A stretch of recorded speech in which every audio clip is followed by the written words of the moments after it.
बच्चों, पिछली बार हमने पढ़ा था पाठ का सार। इसी श्रृंखला में आगे बढ़ते हुए हम चलते हैं कहानी के उद्देश्य की ओर। बच्चों, आईसीएसई प्रश्न पत्र में प्रश्न 3 और 4 अक्सर कहानी का उद्देश्य और शीर्षक की सार्थकता के बारे में पूछा जाता है।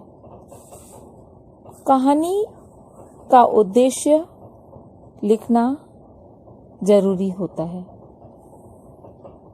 तो अब हम पढ़ते हैं कहानी का उद्देश्य। कहानी में न्याय व्यवस्था पर करारा व्यंग्य किया गया है।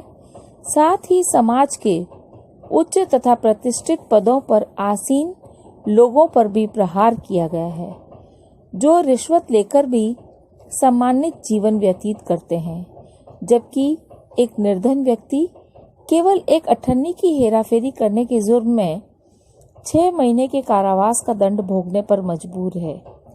इंजीनियर बाबू जगत सिंह की हृदयहीनता का पर्दाफाश किया गया है और एक निर्धन चौकीदार की दयालुता को उजागर किया गया है, जो रसीला के परिवार की मदद के लिए आगे आता है और अपनी गाड़ी कमाई के रुपए उसे दे देता है।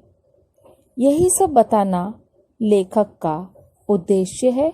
लेखक अपने उद्देश्य में पूर्ण रूप से सफल रहा है।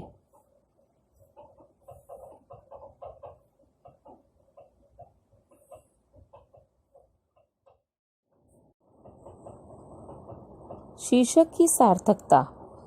इस कहानी का उद्देश्य गरीबों के प्रति अन्याय दिखाना तथा उच्च वर्ग का भ्रष्टाचार दिखाना है। रसीला ने रमजान से अपने बेटे के इलाज के लिए 5 रुपए का ऋण लिया था। उस ऋण में से केवल अठन्नी का कर्ज चुकाना बाकी था।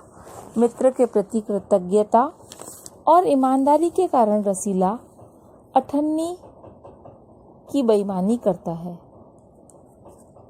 5 रुपए की मिठाई की बजाय 4.5 रुपए की मिठाई लाता है। उसकी ये चोरी पकड़ी जाती है और 6 महीने की जेल की सजा मिल जाती है।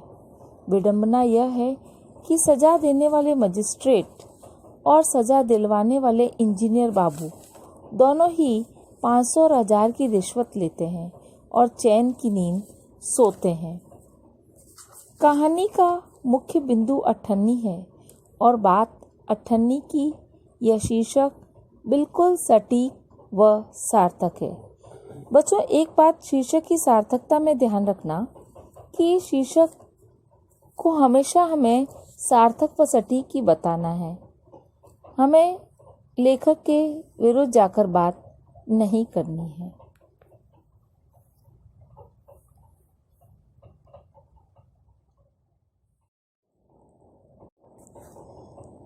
अब हम आगे बढ़ते हैं पात्रों के चरित्र चित्रण में। सबसे पहले बाबू जगत सिंह का चरित्र चित्रण। बाबू जगत सिंह इंजीनियर हैं। समाज में उनका सम्मान है, परंतु वे ईमानदार नहीं हैं। वे लोगों से रिश्वत लेकर उनका काम करवाते हैं। वे लालची तथा उग्र स्वभाव के हैं। उनमें दयालुता का भी अभाव है। अपने नौकर रसीला द्वारा बार बार तनख्वाह बढ़ाए जाने की प्रार्थना पर ध्यान नहीं देते। केवल 8 आने की हेराफेरी करने पर वे अपने नौकर को न केवल बुरी तरह पीटते हैं, बल्कि पुलिस में दे देते हैं और उसे 5 रुपए देकर अपने नौकर के विरुद्ध सख्त कार्रवाई करने को कहते हैं।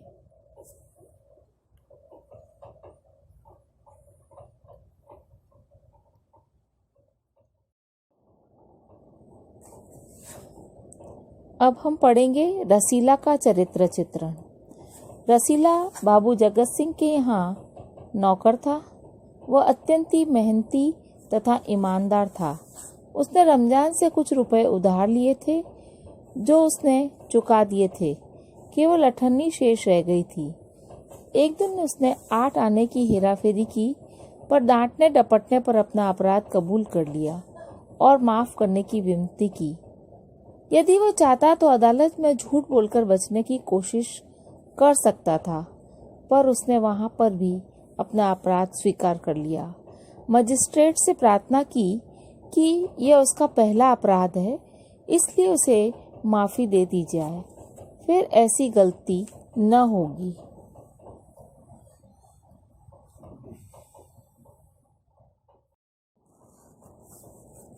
रमजान का चरित्र चित्रण।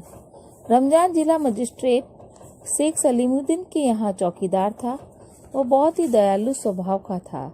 रसीला को मुसीबत में घिरा देखकर वह उसकी आर्थिक सहायता करता है। रसीला को 6 महीने का कारावास हो जाने की खबर सुनकर उसकी आंखों में खून उतर आता है। उसका हृदय आक्रोश से भर गया। उसका हृदय रिश्वत लेकर भी कोठियों में मौज करने वालों के प्रति घृणा और रसीला जैसे सीधे साधे व्यक्ति को अठन्नी की हेराफेरी करने के कारण 6 महीने के कारावास हो जाने पर उसके प्रति सहानुभूति से भर गया।